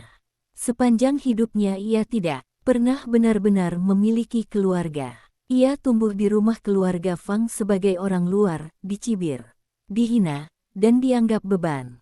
Satu-satunya orang yang memberinya kasih sayang hanyalah Su Wanrong. Dan sekarang tiba-tiba seorang pria yang bahkan hampir dianggap legenda di keluarga Qin berdiri di depannya sambil menyebut dirinya cucu. Qin Sheng melangkah perlahan mendekat dengan bantuan tongkat hitamnya. Meski usianya sudah tua, aura pria itu tetap sangat kuat sampai bahkan para pria bersenjata Rongjian terlihat sedikit goyah. Mata tua Qin Sheng tidak pernah lepas dari wajah Fang Suxu. Semakin lama melihat wanita itu, semakin jelas bayangan Su Lanyin muncul di wajahnya. Bibir pria tua itu sedikit bergetar, sesuatu yang belum pernah terlihat dari sosok dingin dan keras seperti dirinya. Kau benar-benar mirip ibumu, gumamnya lirih penuh emosi yang tertahan puluhan tahun. Fang Suxu hanya mampu menatap balik dengan mata merah penuh kebingungan dan luka. Hatinya terlalu kacau untuk memahami semua ini sekaligus. Rongjian yang tadi terlihat sangat tenang akhirnya perlahan mengubah ekspresinya. Senyum tipis di wajahnya memudar sedikit demi sedikit. Tuan Qin, katanya pelan sambil menyipitkan mata. Saya pikir Anda sudah terlalu sakit untuk kembali. Qin Sheng akhirnya memalingkan tatapan dari Fang Suxu lalu menatap Rongjian dingin. Dalam sekejap suasana langsung berubah jauh lebih berat. Dua pria tua itu berdiri saling berhadapan di tengah hujan seperti dua bayangan masa lalu yang akhirnya bertemu lagi setelah puluhan tahun. Kalau aku tidak kembali, suara Qin Sheng rendah, namun penuh tekanan, aku mungkin tidak akan pernah tahu seberapa busuk ular yang kubesarkan sendiri. Wajah Rongjian langsung sedikit mengeras. Namun beberapa detik kemudian ia justru tertawa kecil rendah. Jadi akhirnya Anda tahu semuanya. Qin Sheng menggenggam tongkatnya kuat-kuat. Tatapan matanya penuh kemarahan dingin yang dipendam terlalu lama. Kau membunuh anakku. Kau membunuh Su Lanyin. Kau menghancurkan keluarga Qin demi uang dan kekuasaan. Rongjian tidak membantah sedikit pun. Justru senyum tipis muncul lagi di wajahnya. Karena keluarga Qin seharusnya menjadi milikku sejak awal. Kalimat itu membuat Zhou Chuan langsung mengangkat pistol lagi dengan mata penuh amarah. Namun Qin Sheng mengangkat tangan sedikit memberi isyarat agar cucunya tidak bergerak dulu. Rongjian memandang keluarga Qin di depannya satu persatu. Zhou Chuan yang penuh luka, Fang Suxu yang masih memeluk Xiao Lang sambil gemetar, Su Wanrong yang menangis diam-diam di kursi roda, lalu Qin Sheng yang akhirnya kembali muncul setelah sekian lama. Untuk sesaat hujan deras dan lampu mobil di sekitar mereka membuat semuanya terlihat seperti panggung akhir dari tragedi panjang puluhan tahun. Rongjian akhirnya menghela napas pelan. Anda tahu apa? Kesalahan terbesar Anda, Tuan Qin. Katanya dingin. Anda terlalu percaya pada perasaan. Tatapannya perlahan jatuh kepada Fang Suxu. Dulu anak Anda rela menghancurkan seluruh keluarga Qin demi melindungi wanita itu dan bayinya. Qin Sheng langsung mengepalkan rahangnya. Rongjian tersenyum lebih lebar. Dan sekarang cucu Anda juga melakukan hal yang sama. Fang Suxu merasakan tubuh Zhou Chuan sedikit menegang di sampingnya. Ia perlahan menoleh, memandang pria itu. Wajah Zhou Chuan masih sangat pucat karena kehilangan darah, tetapi matanya tetap tajam dan penuh tekad. Tidak ada sedikit pun penyesalan di sana. Hati Fang Suxu terasa sesak melihat tatapan tersebut. Sepanjang hidupnya ia selalu merasa dirinya adalah sumber masalah bagi semua orang di sekitarnya. Ayah kandungnya mati karena melindunginya. Su Lanyin dibunuh. Su Wanrong hidup dalam ketakutan bertahun-tahun. Dan sekarang Zhou Chuan juga hampir kehilangan nyawanya berkali-kali demi dirinya. Perasaan bersalah mulai menghimpit. Dadanya begitu kuat sampai hampir sulit bernapas. Namun Qin Sheng tiba-tiba melangkah lebih depan. Tatapan pria tua itu sangat dingin ketika mengarah kepada Rongjian. Kau salah, katanya pelan namun penuh wibawa. Kesalahan terbesar keluarga Qin justru karena membiarkan monster sepertimu hidup terlalu lama. Begitu kalimat itu selesai, puluhan pria bersenjata berpakaian hitam turun dari kendaraan Qin Sheng dan langsung mengepung seluruh area. Mereka bergerak jauh lebih terlatih dibanding orang-orang Rongjian. Situasi langsung berubah drastis. Para anak buah Rongjian mulai terlihat gelisah.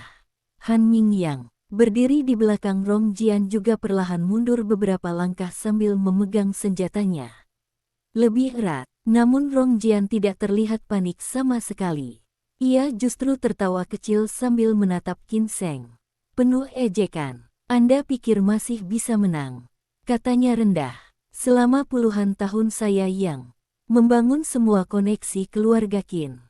Polisi, perusahaan, bahkan orang-orang di pemerintahan." Tatapannya perlahan berubah semakin dingin. "Keluarga Qin sudah lama menjadi milik saya." Begitu selesai bicara, suara sirene polisi tiba-tiba terdengar mendekat dari kejauhan. Namun kali ini berbeda. Belasan mobil polisi berhenti mengelilingi area tersebut dan puluhan petugas bersenjata turun dengan cepat. Fang Suxu sempat merasa sedikit lega, tetapi perasaan itu langsung hilang ketika para polisi justru mengarahkan senjata ke arah keluarga Qin. Salah satu komisaris polisi berjalan maju sambil menatap Qin Sheng dan Zhou Chuan dingin. "Kami menerima laporan bahwa keluarga Qin menyembunyikan buronan dan terlibat dalam pembunuhan," katanya tegas. Fang Suxu langsung memucat. Rongjian tersenyum puas. "Lihat," katanya pelan kepada Qin Sheng. "Saya sudah bilang semuanya milik saya." Situasi langsung menjadi kacau dan menyesakkan. Para pengawal keluarga Qin mulai bersiap melindungi Qin Sheng dan Zhou Chuan, sementara polisi terus mendekat dengan senjata terangkat. Xiao Lang kembali menangis. Ketakutan di pelukan Fang Suxu. Hujan deras membuat semua orang terlihat samar di bawah cahaya lampu kendaraan. Lalu tiba-tiba Qin Sheng tertawa kecil. Suara tawa pria tua itu rendah namun penuh wibawa sampai semua orang refleks menoleh kepadanya. Rongjian sedikit mengernyit tidak nyaman. Qin Sheng perlahan mengangkat kepalanya sambil menatap komisaris polisi tersebut. "Kalau begitu," katanya, "tenang. Kau seharusnya juga menangkap dirimu sendiri." Wajah komisaris itu langsung berubah sedikit. Qin Sheng memberi isyarat kecil kepada salah satu asistennya. Beberapa detik kemudian, layar besar di sisi kendaraan hitam tiba-tiba menyala. Rekaman video muncul di depan semua orang. Wajah komisaris polisi itu terlihat sedang menerima koper uang dari Rongjian di sebuah parkiran bawah tanah beberapa minggu lalu. Seluruh suasana langsung membeku. Para polisi mulai saling pandang panik. Komisaris tersebut langsung pucat. Rongjian sendiri akhirnya kehilangan senyum di wajahnya untuk pertama kali. Malam itu, Qin Sheng memandang mereka semua dengan mata dingin penuh kendali. "Kau lupa satu hal, Rongjian," katanya rendah. "Keluarga Qin memang hampir hancur, tapi aku belum mati." Hujan masih turun deras ketika rekaman di layar besar itu diputar berulang kali di depan semua orang. Wajah komisaris polisi yang tadi penuh keyakinan kini berubah pucat seperti mayat. Tangannya sedikit gemetar ketika seluruh pasukan di belakangnya mulai saling memandang dengan ekspresi ragu. Rekaman itu terlalu jelas untuk dibantah. Rongjian berdiri diam di tengah jalan, dengan wajah perlahan mengeras. Untuk pertama kalinya sejak malam dimulai, pria tua itu kehilangan kendali penuh atas situasi. Qin Sheng menatapnya dengan mata dingin tanpa sedikit pun belas kasihan. "Selama bertahun-tahun kau pikir aku benar-benar bersembunyi di luar negeri karena sakit," katanya rendah namun penuh tekanan. "Padahal aku hanya menunggu sampai semua ular keluar dari sarangnya." Tatapan Qin Sheng kemudian berpindah kepada komisaris polisi tersebut. "Tangkap dia." Suaranya tenang, tetapi langsung membuat beberapa petugas ragu-ragu menurunkan senjata mereka. Komisaris itu langsung panik. "Jangan dengarkan dia," bentaknya keras. "Tangkap keluarga Qin sekarang juga." Namun sebelum siapapun bergerak, beberapa kendaraan lain tiba-tiba muncul dari ujung jalan. Kali ini mobil-mobil hitam tanpa tanda khusus. Puluhan pria berseragam resmi Badan Investigasi Nasional turun dengan cepat sambil menunjukkan identitas mereka. Suasana langsung berubah total. Bahkan, polisi yang tadi mengepung keluarga Qin mulai mundur perlahan. Pemimpin tim investigasi berjalan maju dengan wajah dingin lalu memperlihatkan surat penangkapan resmi. "Rong Jian," katanya, tegas. "Anda ditangkap atas tuduhan pembunuhan berencana, penggelapan dana negara, suap, dan percobaan pembunuhan." Tatapan pria itu kemudian beralih kepada komisaris polisi yang langsung berkeringat dingin, termasuk keterlibatan aparat kepolisian dalam perlindungan kriminal. Hujan terasa semakin dingin ketika seluruh wajah anak buah Rong Jian perlahan berubah pucat. Namun Rong Jian justru tertawa kecil. Suara tawanya rendah dan serak, terdengar sangat aneh di tengah situasi yang hampir runtuh di sekelilingnya. Semua orang memandang pria tua itu dengan tegang. Rong Jian perlahan mengangkat wajahnya ke arah Qin Sheng. "Jadi akhirnya kau menggerakkan mereka juga," gumamnya lirih. Qin Sheng tidak menjawab, tatapan matanya hanya semakin dingin. Selama puluhan tahun, dua pria itu saling bermain di balik bayangan. Kini akhirnya, semua topeng mulai runtuh satu demi satu. Rong Jian memandang para petugas investigasi di sekelilingnya lalu perlahan menghela napas panjang. "Aku memang kalah malam ini," katanya pelan. Han Ming yang berdiri di belakangnya langsung terlihat panik. "Tuan Rong," namun Rong Jian mengangkat tangan menghentikannya. Matanya kemudian perlahan beralih ke Fang Suxu. Tatapan itu membuat seluruh tubuh Fang Suxu langsung menegang. Hujan membasahi wajahnya. Sementara Xiao Lang terus memeluk lehernya erat sambil menangis kecil. Zhou Chuan langsung berdiri lebih depan melindunginya dengan mata tajam penuh kewaspadaan. Namun Rong Jian hanya terus menatap Fang Suxu cukup lama. Untuk pertama kalinya ada sesuatu seperti kelelahan muncul di mata pria tua itu. "Kau sangat mirip ibumu," katanya pelan. Fang Suxu menggigit bibir kuat-kuat, menahan emosi yang bercampur antara marah, takut, dan benci. Rong Jian tertawa kecil lagi, tetapi kali ini terdengar jauh lebih lemah. "Sulangin seharusnya tidak ikut campur urusanku," katanya lirih. Sambil memandang hujan di langit. "Kalau saja dia tetap diam, semuanya tidak akan seperti ini." Fang Suxu langsung mengepalkan tangannya sampai gemetar. "Kau membunuhnya," suaranya pecah penuh kebencian. Rong Jian perlahan menoleh lagi. "Karena dia memilih melawan." Kalimat itu langsung membuat Zhou Chuan melangkah maju dengan pistol terangkat. "Cukup." Suaranya rendah namun dipenuhi amarah membunuh. Semua pengawal langsung tegang. Namun, Qin Sheng mengangkat tangan pelan menghentikan cucunya.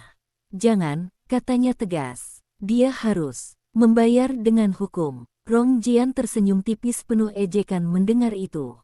"Hukum," gumamnya pelan. "Kau masih percaya benda seperti itu setelah semua yang terjadi?" Tetapi, sebelum siapapun menjawab, Han Ming yang sejak tadi diam tiba-tiba bergerak sangat cepat. Pria itu langsung menarik pistol dari pinggangnya lalu menodongkannya ke kepala Rong Jian sendiri. Semua orang membeku. Rong Jian perlahan menoleh dengan mata menyipit tajam. Han Ming tertawa gugup sambil mundur beberapa langkah. "Aku tidak akan ikut mati bersamamu," katanya. Panik. "Semua ini idemu sejak awal." Para petugas langsung mengarahkan senjata ke arah Han Ming. Tetapi pria itu justru semakin histeris. "Kalian pikir dia satu-satunya monster?" Han Ming berteriak sambil tertawa kacau. Tatapannya langsung jatuh kepada Fang Suxu. "Kalau bukan karena anak itu, semua masalah ini tidak akan terjadi." Zhou Chuan langsung berubah dingin. "Turunkan senjatamu." Namun Han Ming justru mulai mundur sambil terus menodong Rong Jian. "Aku tidak mau masuk penjara sendiri," teriaknya. "Liar." Rong Jian memandang pria itu dengan tatapan dingin penuh penghinaan. "Sampah," desisnya, rendah. Dan tepat di detik berikutnya, semuanya terjadi sangat cepat. Han Ming tiba-tiba menarik pelatuk ke arah Rong Jian. Suara tembakan memecah hujan malam. Tubuh Rong Jian sedikit tersentak ketika peluru menembus dadanya. Semua orang langsung bergerak bersamaan. Para petugas menembak Han Ming hingga pria itu jatuh ke tanah dengan darah menyebar di jalan basah. Kekacauan kembali pecah sesaat, sebelum akhirnya perlahan sunyi lagi. Hanya suara hujan deras yang tersisa. Rong Jian terjatuh, berlutut di tengah jalan dengan darah mulai mengalir dari dadanya. Qin Sheng memandangnya lama, sekali tanpa bicara. Pria yang dulu paling dipercayainya kini perlahan runtuh di depan matanya. Sendiri, Rong Jian batuk pelan sambil tertawa kecil penuh darah. Matanya perlahan terangkat ke arah Fang Suxu lagi. Aku gagal membunuhmu waktu itu, gumamnya lemah. Su Lanyin benar-benar melindungimu sampai akhir. Fang Suxu membeku sambil memeluk Xiao Lang lebih erat. Rong Jian tersenyum tipis samar. Dia memohon padaku, suaranya mulai melemah. Dia rela menyerahkan semua bukti, asal aku membiarkan bayinya hidup. Air mata Fang Suxu langsung jatuh semakin deras. Zhou Chuan merasakan tubuh wanita itu gemetar hebat di sampingnya. Rong Jian menutup matanya sesaat lalu tertawa lirih penuh kepahitan. Sayangnya, aku tidak pernah percaya belas kasihan. Darah mulai mengalir dari sudut bibirnya. Qin Sheng memalingkan wajah perlahan. Bahkan, dirinya yang keras sekalipun terlihat menua beberapa tahun dalam satu malam ini. Beberapa detik kemudian tubuh Rong Jian akhirnya roboh sepenuhnya ke jalan basah. Hujan terus turun membasahi darah yang perlahan hanyut di aspal. Semua orang hanya diam memandang akhir dari pria yang telah menghancurkan begitu banyak hidup selama puluhan tahun. Fang Suxu merasakan lututnya lemas. Zhou Chuan langsung memegang tubuhnya agar tidak jatuh. Untuk pertama kalinya sejak semua ini dimulai, Fang Suxu merasa sesuatu yang selama ini menghimpit. Dadanya perlahan mulai runtuh. Namun bersamaan dengan itu, rasa kehilangan aneh juga muncul di hatinya. Karena semua jawaban yang ia cari ternyata dibayar dengan terlalu banyak kematian. Qin Sheng perlahan berjalan mendekat ke arah Fang Suxu. Hujan membasahi rambut putih pria tua. Itu sementara matanya penuh penyesalan yang tidak bisa lagi disembunyikan. Ia berhenti tepat di depan Fang Suxu dan Xiao Lang. Tatapannya perlahan jatuh kepada anak kecil yang masih memeluk ibunya ketakutan. Lalu kepada Fang Suxu sendiri. Untuk sesaat tidak ada kata yang keluar dari mulutnya. Hingga akhirnya pria tua itu perlahan mengangkat tangan gemetar lalu menyentuh kepala. Fang Suxu sangat pelan. Maafkan keluarga Qin, bisiknya serak. Karena terlambat menemukanmu. Tangan Qin Sheng yang gemetar masih berada di kepala Fang Suxu ketika wanita itu akhirnya tidak mampu menahan seluruh emosinya lagi. Air mata yang selama ini ia tahan runtuh begitu saja di tengah hujan malam yang dingin. Tubuhnya bergetar hebat sambil tetap memeluk Xiao Lang erat di dadanya. Anak kecil itu kini mulai diam perlahan, mungkin karena kelelahan, mungkin karena merasakan bahwa ancaman yang menakutkan itu akhirnya benar-benar berakhir. Zhou Chuan berdiri di samping Fang Suxu dengan satu tangan masih menopang tubuh wanita itu agar tidak jatuh. Wajahnya pucat dan penuh luka, tetapi tatapannya yang selama ini selalu tegang perlahan mulai melunak ketika melihat Fang Suxu menangis seperti itu. Qin Sheng sendiri tampak jauh lebih tua. Sekarang, bahunya sedikit membungkuk di bawah hujan, matanya penuh penyesalan yang dipendam. Terlalu lama. Selama bertahun-tahun ia kehilangan anak laki-lakinya, kehilangan Su Lanyin, dan hidup dalam bayang-bayang pengkhianatan Rong Jian. Namun yang paling menyakitkan, cucu kandungnya sendiri tumbuh menderita di depan matanya tanpa bisa ia lindungi. Fang Suxu perlahan menundukkan kepala sambil terus menangis diam-diam. Semua orang selalu mati karena aku, bisiknya lirih penuh kehancuran. Qin Sheng langsung menggeleng keras. Bukan, katanya tegas meski suaranya serak. Mereka mati karena keserakahan manusia. Tatapan pria tua itu perlahan jatuh ke tubuh Rong Jian yang kini sudah tak bergerak lagi di tengah jalan basah. Hujan terus mencuci darah yang mengalir dari tubuh pria itu sampai perlahan hanyut bersama genangan air. Tidak ada kemenangan di wajah siapapun malam ini. Hanya kelelahan dan luka panjang yang akhirnya mencapai ujungnya. Para petugas investigasi mulai mengamankan lokasi sementara beberapa ambulans baru berdatangan. Han Ming dibawa pergi dalam keadaan kritis dengan tangan di borgol. Komisaris polisi yang korup juga langsung ditahan di tempat. Satu demi satu orang yang selama ini melindungi Rong Jian mulai jatuh malam itu. Namun Fang Suxu tidak lagi memedulikan semua itu. Hatinya terlalu lelah untuk memikirkan balas dendam atau kemenangan. Ia hanya ingin semuanya selesai. Zhou Chuan perlahan menarik payung dari tangan salah satu pengawal lalu membukanya di atas kepala Fang Suxu dan Xiao Lang. Meski tubuhnya sendiri basah kuyup dan penuh darah, hal pertama yang ia lakukan tetap melindungi ibu dan anak itu dari hujan dingin. Fang Suxu menatap pria itu lama sekali. Untuk pertama kalinya setelah bertahun-tahun, tidak ada lagi kebencian di matanya. Yang tersisa hanya rasa sakit, kelelahan, dan cinta yang terlalu lama mereka sia-siakan. Beberapa jam kemudian mereka akhirnya tiba di rumah sakit militer khusus milik keluarga Qin. Seluruh lantai atas langsung dikosongkan demi keamanan Fang Suxu dan Xiao Lang. Zhou Chuan kembali dibawa ke ruang operasi karena luka-lukanya semakin parah setelah kejadian di jalan tadi. Fang Suxu duduk diam di luar ruang operasi sambil memeluk Xiao Lang yang tertidur di pangkuannya. Su Wanrong duduk tidak jauh dari sana dengan wajah sangat lelah. Qin Sheng berdiri di dekat jendela rumah sakit sambil memandang langit yang mulai terang perlahan. Untuk pertama kalinya dalam puluhan tahun, pria tua itu terlihat benar-benar rapuh. Keheningan panjang menyelimuti lorong rumah sakit sampai Qin Sheng akhirnya berjalan perlahan mendekati Fang Suxu. Wanita itu mengangkat kepala pelan. Matanya masih merah dan sembab. Qin Sheng memandangnya cukup lama sebelum akhirnya duduk di kursi seberang dengan napas berat. Ayahmu, katanya pelan, sangat mencintai ibumu. Fang Suxu langsung menggenggam selimut. Xiao Lang sedikit lebih erat.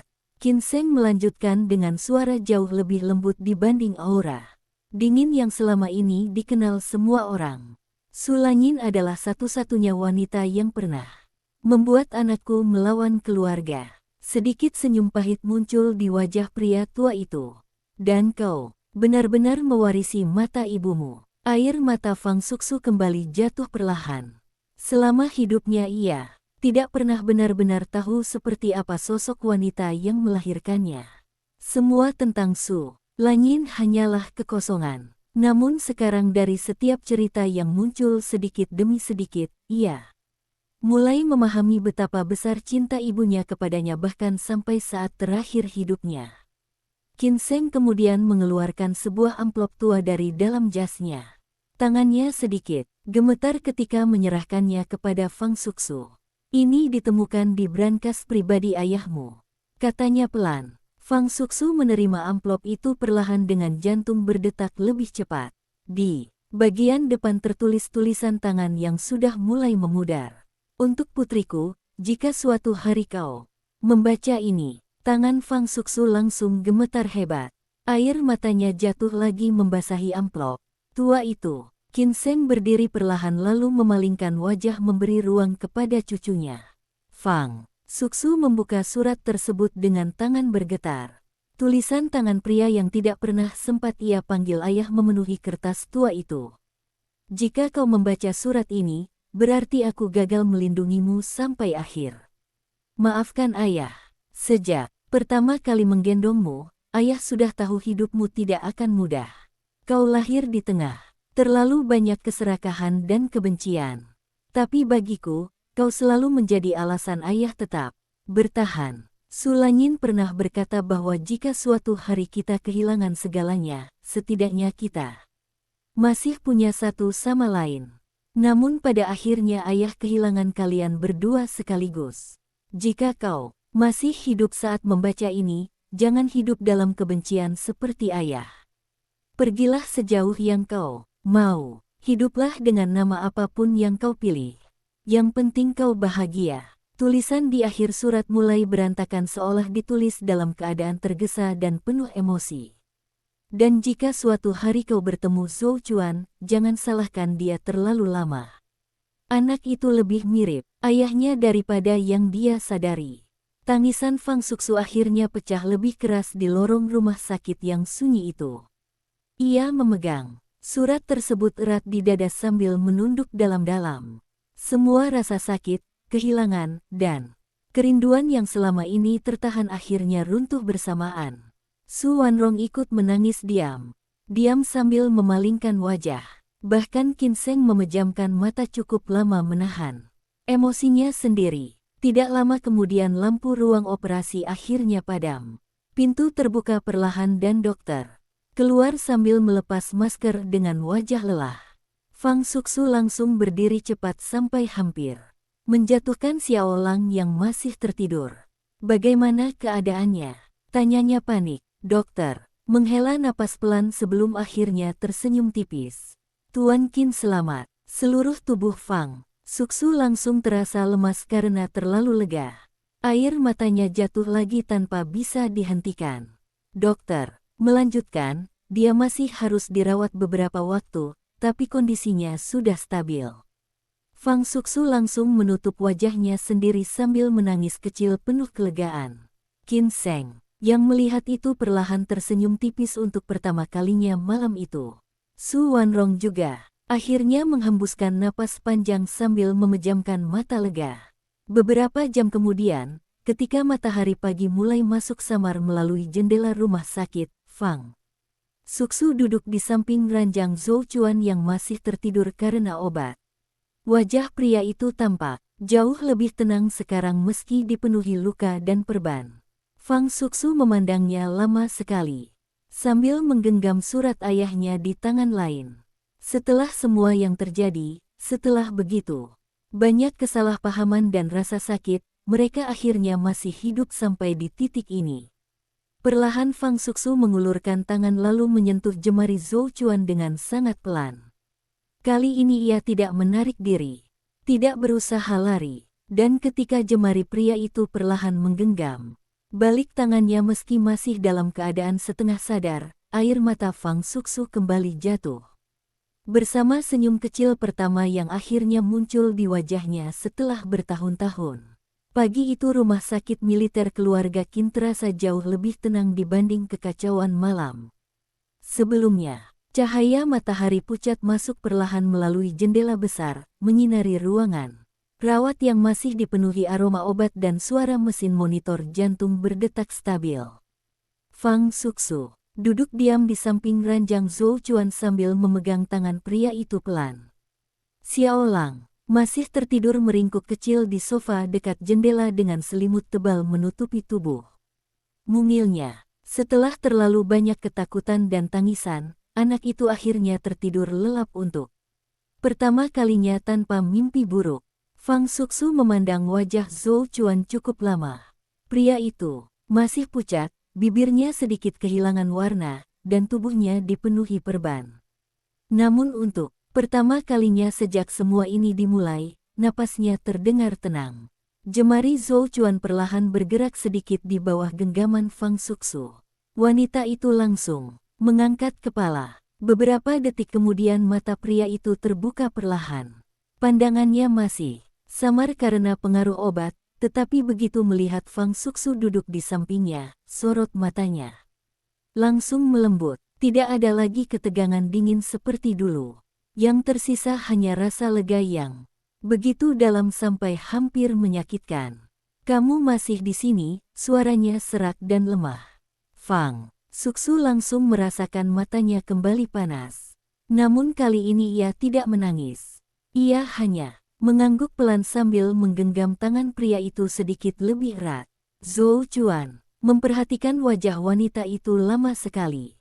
Mata merah karena menangis, rambut sedikit berantakan, dan kelelahan yang jelas terlihat di seluruh tubuhnya. Tetapi di mata Zhou Chuan, Fang Suxu belum pernah terlihat seindah ini sebelumnya. Karena untuk pertama kalinya wanita itu tidak lagi berusaha menjauh darinya. Keheningan hangat memenuhi ruangan beberapa saat sebelum Zhou Chuan akhirnya berbisik pelan. Maaf. Fang Suxu menunduk sambil tersenyum kecil penuh rasa pahit dan lelah. Kamu sudah terlalu sering meminta maaf. Zhou Chuan memandang langit-langit kamar sesaat sebelum tertawa. Kecil pelan, tetapi tawanya terdengar penuh penyesalan. Karena aku terlalu sering menyakitimu. Fang Suxu menggigit bibirnya perlahan.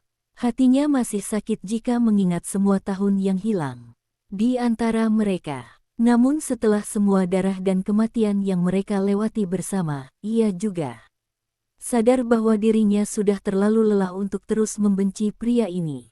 Perlahan ia mengangkat surat ayah kandungnya yang masih berada di meja kecil dekat ranjang. Aku membaca suratnya tadi malam, katanya lirih. Tatapan Zhou Chuan langsung jatuh pada surat tua itu. Fang Suxu menarik napas pelan sebelum melanjutkan. Dia bilang aku tidak boleh membencimu terlalu lama. Sedikit senyum pahit muncul di wajah Zhou Chuan. Ayahku selalu lebih baik dariku. Fang Suxu memandang pria itu cukup lama. Tidak, katanya sangat pelan. Kalian berdua sama bodoh. Zhou Chuan sedikit membeku sebelum